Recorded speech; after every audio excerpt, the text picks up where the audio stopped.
My name is Savannah. I'm 24. I'm a registered dietitian at a rehab hospital, and I've been at Redeemer since 2021. Kind of a God story how I ended up in Guatemala. I didn't know I was going until about 3 weeks before.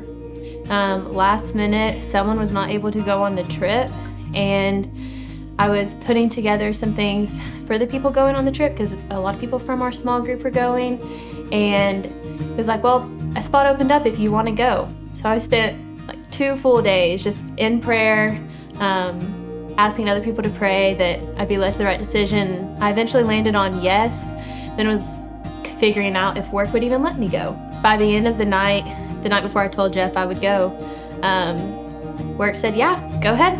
I'd been on a mission trip before to Puerto Rico, and there are definitely severe poverty there, but it was insane kind of even pulling out of the airport. There's just some parts that look totally developed, and like in some places here where we stayed, you take a dirt road for a little bit to get to the place, and I think, yes, we were on like some paved streets, but I think the dirt roads back through the mountains and everything is probably the more common for the people in Guatemala. And also, the second we stepped out of the airport, just a mass of people waiting for like their family members coming home or visitors coming in.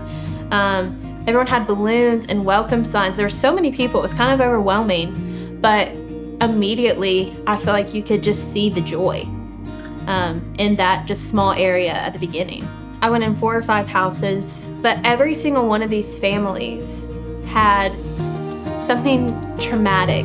As they were telling us these beautiful testimonies of the flip side of this tragedy, they truly were rooted in faith. They chose Christ, and some of the things they went through, I think of some of the things we complain about here, which we all go through hard times, but these people had nothing else but Christ to pull them through whatever they were going through.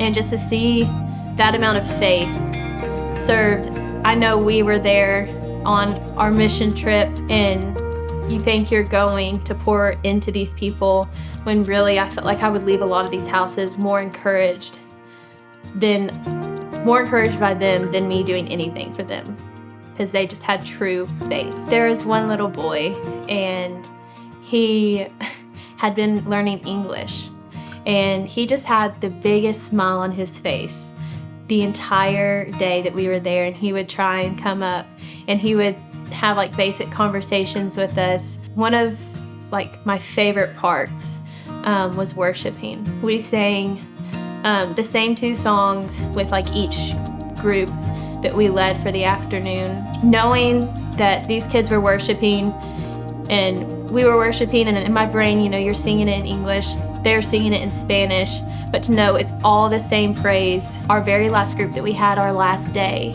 they actually asked to sing more of worship. And to see these kids at young ages and knowing some of their home stories, just coming together and worshiping, and so much joy was in that room, and it was just a beautiful sound. I'd go back in a heartbeat.